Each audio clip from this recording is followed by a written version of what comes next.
Welcome to the American Citizens Abroad podcast. I'm Michelle, and today I'm chatting with Sutanya Dacres, a New Yorker who moved to Paris and hosted the delightful Dinner for One podcast. Welcome to the show, Sutanya. Thanks for chatting with us. Thank you, Michelle. Thank you so much for inviting me on. I'm really excited. I think it'll be fun. If I understand your story correctly, marriage was the reason you moved to Paris, but you stayed after your divorce rather than returning to New York. Before your marriage, have you always had an interest in living abroad? And how long have you lived in Paris? So yeah, that's totally correct. I moved here because I was married to a French man for a few years. I met him in New York City. I've always been, I guess I've just kind of always lived abroad because I was born in Jamaica and I moved to the States when I was 4 years old and grew up there and became an American citizen and all that. So I think just living abroad has always been a part of me. I've always had to balance between or live between two cultures. When I moved to Paris, it didn't really feel necessarily like living abroad. It just felt like an extension of what I've already been used to. And I've been here in June, it's going to be 8 years, which is crazy because I kind of feel like I just got here. Once you arrived in France and started to settle in, what surprised you most about being an American living abroad? That's a good question. One of the things that stood out then, once I kind of got used to living here, stood out then and still stands out now, especially as I feel even more comfortable living here and I know the culture a bit better, is how grateful I am to have grown up in a culture where your optimism is just kind of like the way to go. And you're encouraged from a very young age to dream big and to believe that your dreams can be fulfilled and sky's the limit.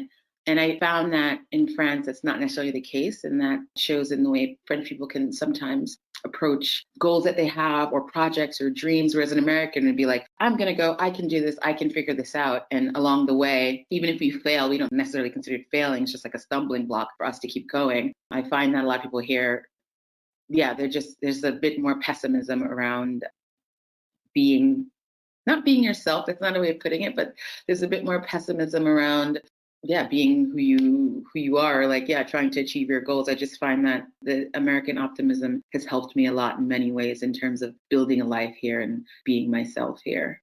After your divorce, you chose to stay in Paris rather than return to New York. So I'm guessing it suits you. Do you ever envision returning to the States at some point? I do love Paris. After my divorce, I had to decide more or less whether or not I was going to move back to the States, to New York City. That's where my family lives and that's where I grew up. And for a while, obviously the comforts of home were very tempting. And I did go home for a couple of weeks after just to, be with my family. It was a really hard time for obvious reasons. But I really enjoyed the life that I built here. And I just wanted to see if it would work, me staying here. And it has. And I have a great group of American friends and other foreign friends that I feel less like a foreigner with when I'm here. I don't like to speak in absolutes. I don't know. Forever is a long time. And for now, I see Paris as somewhere I live for the foreseeable future, but anything can happen that will make me return back to the States, which, New York is not a bad place to go back home to, so. How connected do you feel to the US after being in Paris for almost 8 years? I'm still super duper American. My vocabulary might have more like Frenchisms in it.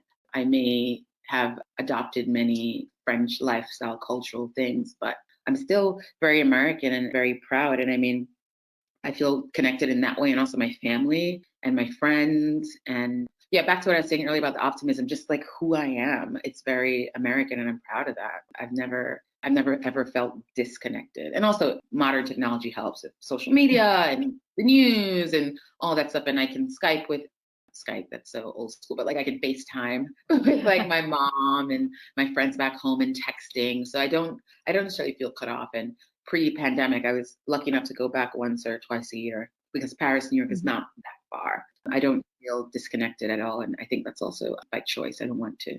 I'm proud of who I am. I'm proud of being American. What do your friends and family think about putting roots down for now in Paris? Knowing who I am, I don't think any of them are surprised. They miss me and I miss them, of course. A lot of times I say to my friends here or people I meet that are foreigners and we talk about the experience of living abroad, I say to them, what would be perfect is if I can take all my friends and my family and move them to Paris and then we're all here. And then, for as long as I'm here, they're here with me. But I think they're really proud of me. They think that this is a great thing that I've done and they just support me 100%. They don't really see anything negative in what I'm doing. And they support me 150%. So, and if anything, I'm kind of continuing in some ways that legacy of Americans moving to Paris and just giving it a go here. So I think they think that's also pretty cool. One of my favorite questions to ask American expats: has living abroad changed you? Can you imagine what life could have been if you stayed in New York? I can totally imagine what life would have been had I stayed in New York. I mean, I probably would have like bought a house somewhere. I would be driving a Nissan Altima or something like that. I definitely have this idea of what my life would be. Not that it's been a bad thing, but I think living abroad, I don't think this is unique to Paris, but I just think in general, if you move outside of your comfort zone, it makes you a better listener and observer. Like, I don't think if I'd stayed in New York, I would have been so observant of the world around me and observant of myself, you know what I mean? And just placing myself in the environment in a way that forces me to be more aware and to live in the moment and to be more present. So I think it's changed me in that way. I'm just so much more self-aware, really. I think it's also made me a lot more curious about people. Because in New York, I mean, it's a huge city, right? So I grew up around a lot of different people, different cultures. But at the end of the day, we were still New Yorkers and we were still American. So maybe you might eat something different at home, but for the most part, we had the same cultural references. We had the same, more or less, values. We just more or less the same people. Whereas living abroad has introduced me to a completely different spectrum of people and ways of thinking and ways of being and cultures. And it's been really interesting to discover that. And it's also, yeah, it's made me way more open, and it's also made me question in a good way a lot of the truths that I held in the past or the way I thought about certain things. I guess in general, just helped me grow up a lot and mature a lot faster than I would have had I stayed in the States and in my circle and in my comfort zone. Are you well connected to the American expat community there? ACA advocates for Americans living abroad. Do you hear much about the issues Americans in particular living in Paris deal with? Yeah, I have a huge group of American friends because as nice as it is to live in Paris and as nice as it is to have French friends, there's something really comforting about being around your own people. You know what I mean? And I need that. As much as I love France and I love speaking French, sometimes I don't want to speak French. And sometimes I just don't want to explain certain things. My American friends, our American community here is comforting. And especially when I was going through my divorce, I found the American church in Paris community particularly, comforting and essential to my healing at that time. So I'm really grateful to find home within the American community here in Paris, even though we're all from different parts of the country, different age range, different ages, different races. Our Americanness has helped to create this community and made it something special. And to the second part of your question, do we talk about issues that are concern us? I mean, of course, right? I mean, who else are we going to vent to about kind of the things that annoy us about French people? We can tease each other. French people can say, well, Americans like this or that, but after a while, they don't want to hear it anymore, which I can understand. When it comes to venting about everyday things that happen when you live in Paris, it's nice to vent to them. And even things that are happening back home with what was going on politically, what's going on in terms of race relations. It affects us. Even though we live abroad, we're still Americans. We're still in some ways representative of our country and our culture. And it's something that deeply affects us. Yeah, so we definitely talk about it just to make sense of it, because we are on an everyday basis. I think what happens in Paris is more relevant to our everyday lives because we live here, and especially my friends that have children here and things like that. It still affects us because it's still our country, still our culture. We still have family and friends that are there. So we definitely address those issues and talk about them and talk about how they make us feel. And can you speak to any of the challenges you've personally faced as an American living outside of the US? Besides wrapping my head around the French language and being more comfortable, I haven't had encountered any difficulties around just being an American. Yeah, nothing at all. Maybe people still believe that there's this anti-Americanness in France. It doesn't exist, or at least I haven't experienced it. I think there's a lot more curiosity around Americans because I think the Americans or the American culture that French people are probably used to, a lot of the Americans that live here, not the ones that visit, but the ones that live here, are very different from what they see. So I think there's a lot of curiosity around us and our culture. And I think also there's, in some ways, still potentially, if a French person listens to this, I hope I don't get mean emails, but maybe there's a bit of also admiration because of our optimism, right?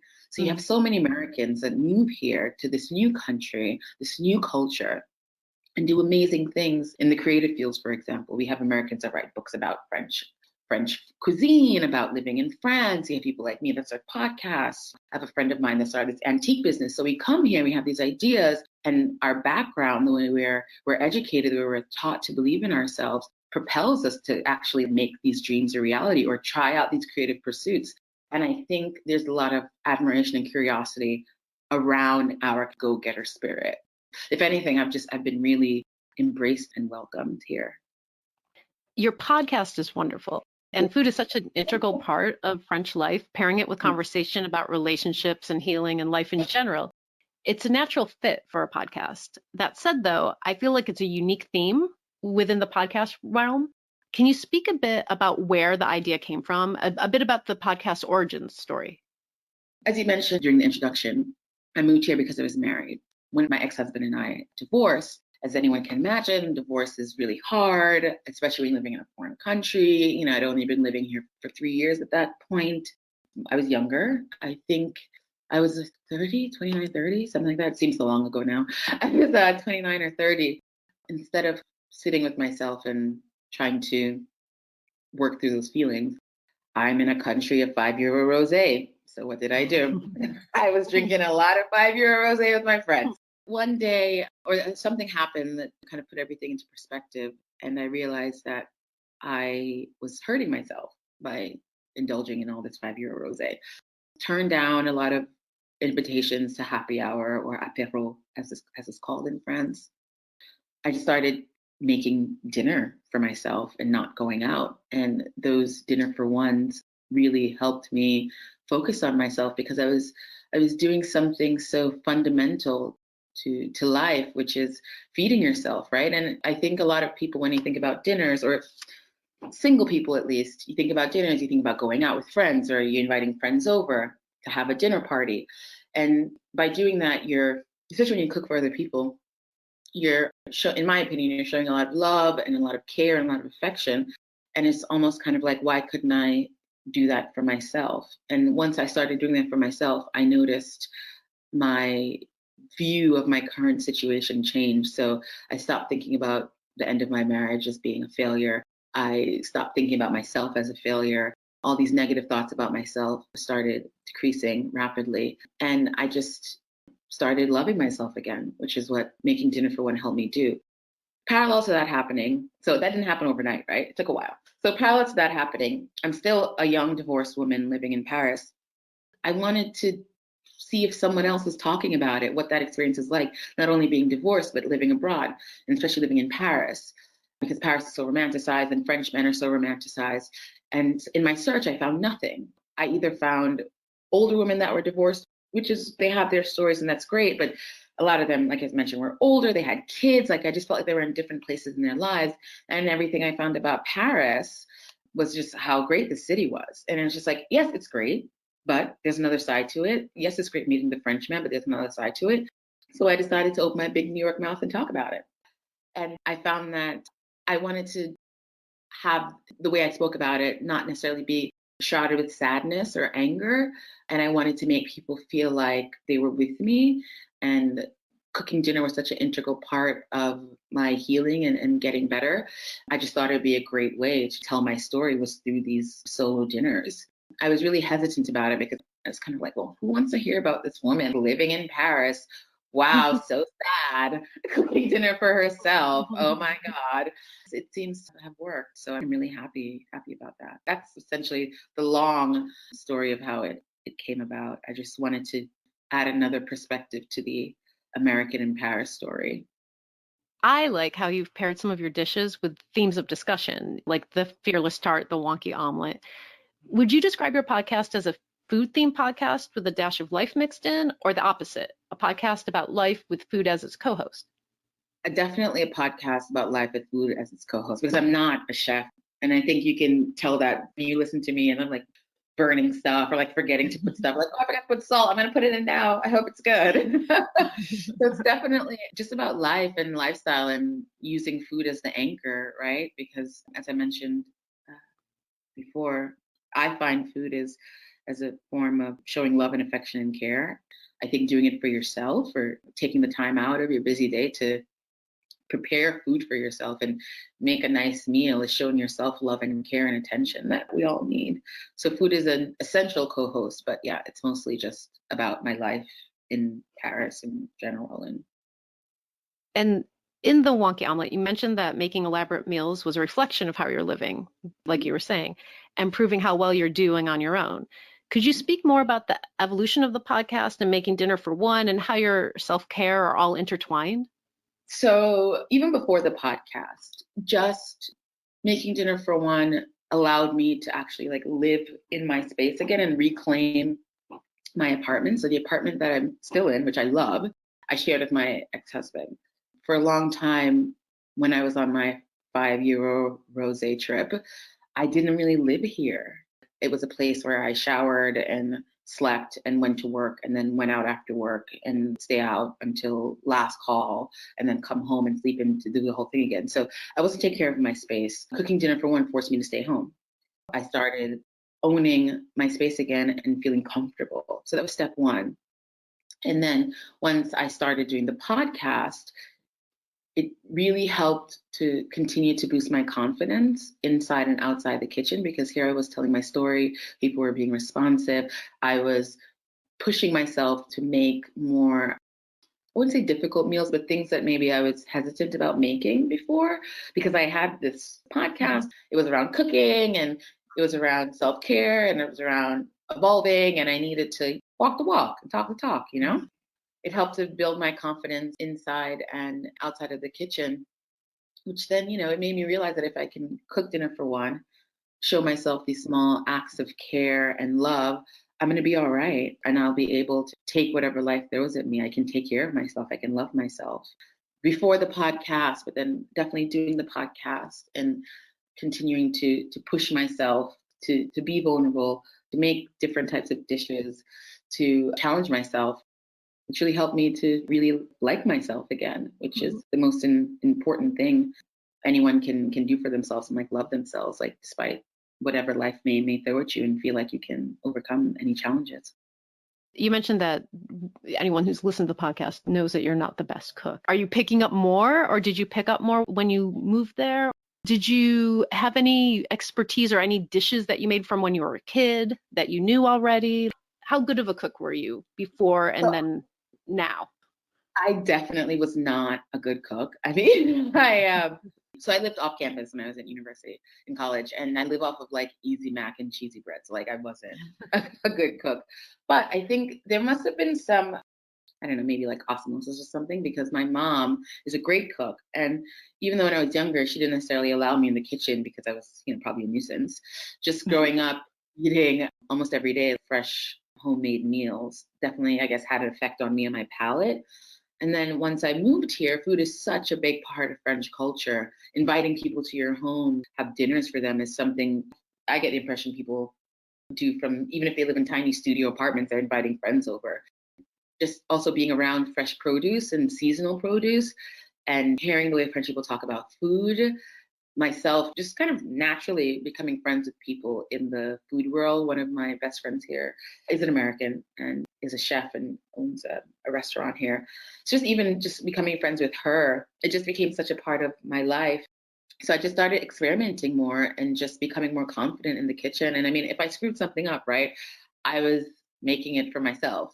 So I could adjust and learn that way. It's definitely something that evolved. And that's what I tell people, whenever they ask me about cooking, I'm just like, no one is born, no one's 5 years old and is an amazing cook, right? Like we all have to start somewhere. We all have to burn something. We all have to, put sugar in instead of salt. We also have to discover what our own tastes are and what our palate is. I mean, I love strong flavors like anchovies and mustard and things like that. And a lot of people don't. It's also about discovering what you like and what you don't like. It's all been a process. I was a bad cook, and now I'm like a semi-okay cook. I'm nowhere near greatness. I still have time. Looking at the title of your podcast only, Dinner for One, it sounds like it would be the ultimate podcast for singles to binge on during a pandemic. Has the pandemic impacted your podcast in any way? I wouldn't say it's impacted. It's made me so much more grateful for the community that I have around the podcast, especially during the first lockdown last year. As someone who is still single, I felt very much cut off and disconnected from my community that I built here. So it was nice to just kind of have that as still as a creative outlet and not feel alone, because a lot of my friends that live in Paris are in a couple, so they're not married, or they're married, they have roommates. So a lot of people in my immediate circle were living with someone during the first lockdown experience here, or the beginning of the pandemic. So it was nice to go back to my community and not feel alone. Even though I do know that a lot of the people that listen are married, or some of them even are older and they have kids. I don't think it's necessarily for just single people. I think my story is somewhat universal.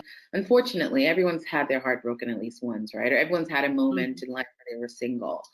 So I think for people that, like me, are single, it's probably, I hope, what my podcast brings to them is to let them know that they're not alone and it's okay. There's nothing wrong with cooking dinner for one. There's nothing wrong with taking care of yourself in that way. And for people that maybe are in a couple or coupled up or are married, maybe it's a bit nostalgic for them. I don't know. Maybe it's a bit like, oh, man, I wish I could just like come home and decide to make this thing and make it instead of checking with so-and-so to see if they want to eat it too. You know what I mean? I think it's just the overall theme of self-love through food, I think, is something that's universal, whether or not you're single or married or whatever your current relationship status is.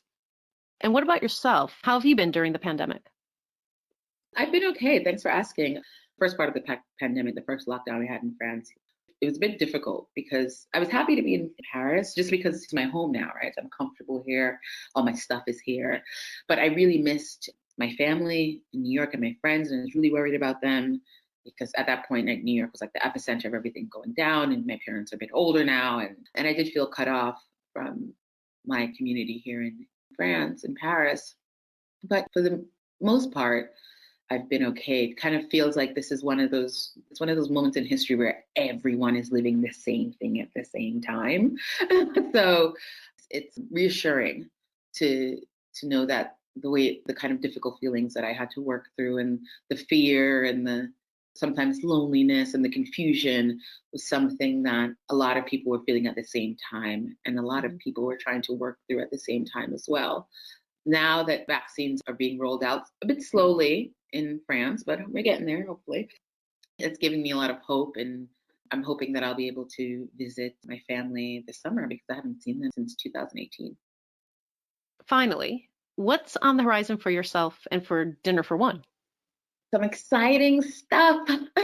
So one of the good things that came out of the pandemic was I got a book deal last summer. So I am currently working on kind of like a memoir with recipes. The title is Dinner for One: How Cooking in Paris Saved Me. And I just Congratulations. Thank you. And I just kind of explore love, loss, finding my true meaning of home while cooking in Paris. Congratulations. That's great news. The curtain on the idealized expat life here, because it's great. There are a lot of great things. The croissants are great. The panoramas are great. The museums are great. The people are actually factually just like gorgeous. Like sometimes that, walk by a French cafe and I'm just like, I feel like I'm watching a movie of what French people look like, but I'm like actually here, and this is actually they're just like so cool sitting there. I haven't seen, at least, a lot of conversation around the kind of loneliness you feel, the confusion, the how much you have to sacrifice, right? And how much you're missing out on. In my case in particular, I have so many friends. I was in my friend group in the States. I was one of the first ones to get married. But now a lot of my friends are getting married and having kids, and I'm missing out on that. It's the sacrifice that I have to make. I feel like things like that aren't really talked about, and questioning whether or not this is the right decision that you're making. I'm going to hopefully talk about that stuff, and then also like the fun stuff and the funny stuff, because French people are funny and weird in many great ways. And so that's on the horizon. It's scheduled to be released spring 2022. Congratulations. That's great. Any final thoughts you'd like to share? France is great. Paris is wonderful. I think, as an American, if you have the opportunity to visit France or live here for any extended period of time, definitely do it. And also, if you also have the opportunity to just live anywhere abroad, I would definitely recommend it. It doesn't have to be forever. It doesn't have to be for 8 years like me, even if it's for 6 months or a year. I think it'll make you appreciative of a lot of things around American culture. It'll make you also question a lot of things around American culture as well, for the better. It'll open up your eyes to the world around you and make you realize that we're not as different. People in general aren't as different as we like to believe we are. There's certain things about our cultures, obviously, that will not be similar. But at the end of the day, people just most of the time just want to sit around, have a good laugh, have a good chat. We all love our family, friends, and we all just want to be satisfied in our lives. I think that's a truth that runs across all cultures. So I think if you have the opportunity to experience that yourself, and also just like wherever you go, eat everything, because food across the world tends to be really good and really delicious. So yeah. Great final thought. Thank you, Sutanya, for taking the time to join us today.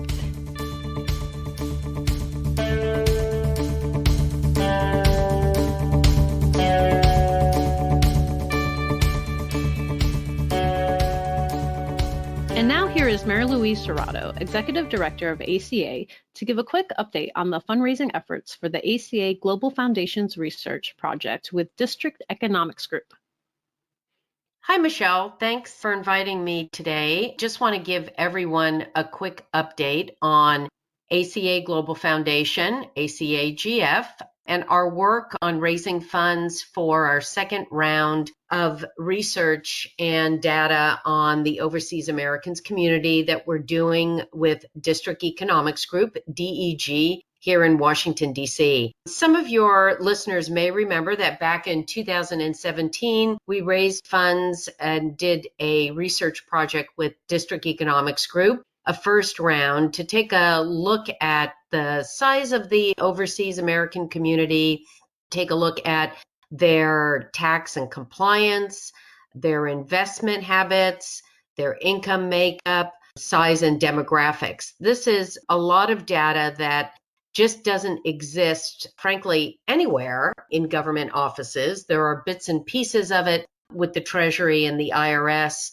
but there's no real comprehensive data source for this kind of information. As we all know, even the State Department has an estimate of 9 million Americans living and working overseas, and ACA has been working hard to try to determine what the methodology is for that number, but so far we don't really know. Our independent work done with District Economics Group back in 2017 gives us an estimate about 5 to 6 million. That work has been very beneficial. We've gone into numerous offices, the Joint Committee of Taxation, both tax writing committees, congressional offices, and we've presented that work that's given them a lot of data that they don't have. And coming off of that, there's more data and information that they're looking for. So we're going back in and we're doing a second round. There's obviously been a lot of new information given the FATCA legislation, some of the compliance programs that have been out there that were bringing a lot of people who were unaware that they had to file taxes or that they had to file FBARs, the foreign bank account report. There's been a lot of compliance mechanisms out there, so there's a whole new pot of information, so to speak. We want to go out there and get that data and add to our research project because we know the offices that we're speaking to really want and need this, and that it's going to be critical for any move towards residence-based taxation. Why is this project so important to ACA's work for tax reform? It's important because without good data, it's very difficult to write good legislation. We've seen this in a lot of the hearings that we've attended, most recently the Senate Finance Committee hearings that were held on the tax gap and on international tax compliance. We've heard from people within the government and in key offices like the Treasury and the IRS who have said that they really don't have a lot of reliable, good data on the tax and compliance of Americans overseas. So a lot of the discussion on the tax gap and on legislation that's being developed to combat tax evasion, which I think everyone, including ACA and ACAGF, were very much supportive of efforts against criminal tax evasion.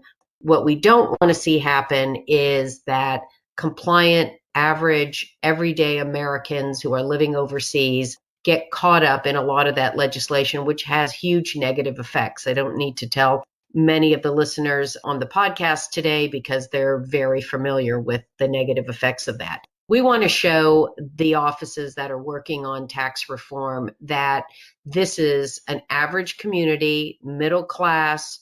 Most people are compliant or want to be compliant, and have them understand how Americans overseas are earning their income, how they're taxed in the jurisdictions in which they live, how they're invested, the problems some of those investments create for them because they are U.S. citizens, so that all that data can go in front of the tax writing committees at hearings, which is going to be absolutely the critical next step in the lead up to drafting and writing legislation. We want those offices to have that data so that they can understand it and they can draft good sense legislation. And what we're hoping, draft residence-based taxation legislation, which is what we've been advocating for and working hard for, and for which this data and research is absolutely key. Where does ACAGF stand today on the fundraising?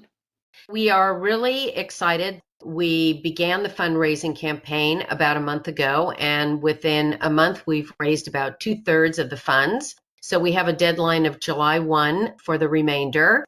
We're so confident that we've begun the work with District Economics Group because we are really anxious to get the project going. It will take some time to do the research and pull together the deck and all the information. So we really want to be prepared for that. We anticipate that hearings will probably be held in earnest starting in the fall of this year. So ACA really wants to be there with our data. We want to be able to present it to offices. We want to be able to have the community at the table, not only ACA, but other stakeholders, and have this data available to the committees and the offices that are working on tax reform and specifically on residence-based taxation. How can people help get ACAGF to the finish line? You can help, number one, by donating. I urge everybody who's listening to the podcast to go to the ACA website. If you haven't donated, please go and donate today. And remember, it doesn't have to be a big dollar amount. Every dollar helps on this campaign. Small donations, whatever you can afford, 15, 20, 50 and upwards, please consider donating. Let your friends and other interested parties know about ACA's campaign. We are out there on our own website, on GoFundMe, and on other donation websites. So go out, find ACA Global Foundation, or just simply go to the ACA website or the ACA Global Foundation website. Press on donate and you'll find all the information about how to donate. Please help us get the word out, post it on your social media networks. And again, let everybody you know about this very important campaign that's really going to help the overseas Americans community. Thank you, Marylouise, for the update on the campaign. Visit the ACA and ACAGF site for more information and to donate. Links are in our show notes to make it easy. The American Citizens Abroad podcast is a monthly podcast that is published the second Tuesday of each month. It is edited and produced by me, Michelle, and is a product of American Citizens Abroad. You can find us on Twitter at ACA_podcast, on Facebook at American Citizens Abroad Podcast, or you can email us at podcast@americansabroad.org. Remember, give us a good rating on Apple Podcasts so other Americans living abroad can find us.